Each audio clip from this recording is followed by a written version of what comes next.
ارشاد فرمایا نبی علیہ السلام کو ایذا نہ دو، نبی کے گھر میں جا کے بیٹھے نہ رہو، نبی علیہ السلام کی ازواج سے نکاح نہیں کر سکتے تم، نبی علیہ السلام کی ازواج کے ادب کا تم نے لحاظ رکھنا ہے، نبی علیہ السلام کے گھر سے کوئی چیز مانگنی پڑے تو پردے میں مانگنی ہے۔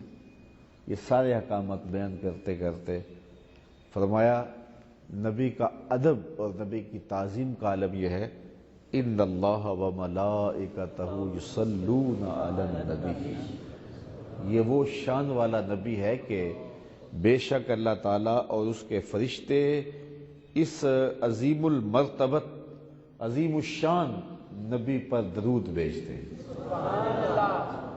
یا ایھا الذین آمنوا صلوا علیہ وسلموا تسلیما، اے ایمان والو ان پر درود اور خوب سلام بھیجو۔ الصلاۃ والسلام علیک یا رسول اللہ وعلی آلک واصحابک یا حبیب اللہ۔ کہا یہ کام اللہ بھی کرتا ہے، اس کے فرشتے بھی کرتے ہیں، اے ایمان والو تم بھی کیا کرو۔ یہ ایسا عمل ہے لا شریک بھی جس میں شریک ہوتا ہے، لا شریک بھی جس میں شریک ہوتا ہے۔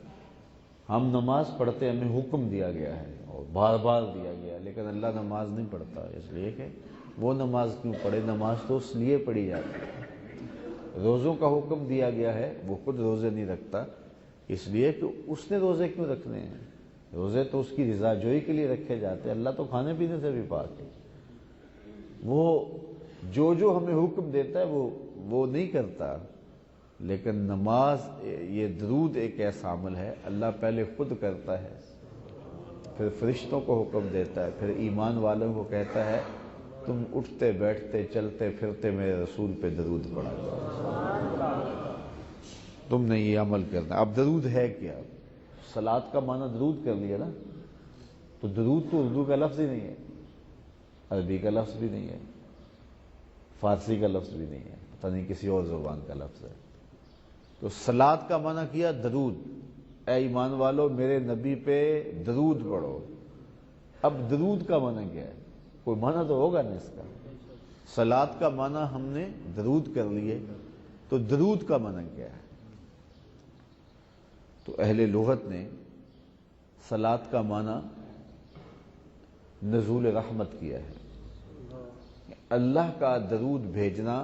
اس سے مراد یہ ہے کہ اللہ اپنے نبی پہ رحمتیں نازل کرتا ہے، اور فرشتوں کا اور اہل ایمان کا درود بھیجنا کس معنی میں ہے؟ تو وہ یہ ہے کہ نبی علیہ السلام کے لیے اللہ سے نزول رحمت کی دعا کرنا ہے۔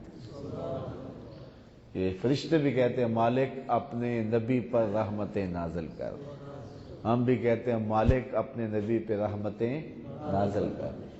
علماء فرماتے ہیں درود ایک ایسا وظیفہ ہے، ایسی دعا ہے جو ہر صورت میں قبول ہے،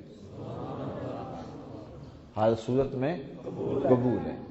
اس لیے کہ ہم کہ یا اللہ اپنے پیارے محبوب پر رحمتیں نازل فرما، اللہم صلی علی محمد، اے اللہ اپنے محبوب پر رحمتیں، تو اللہ کہے گا کہ نہیں میں نہیں نازل کرتا، وہ تو پہلے کر رہا ہے۔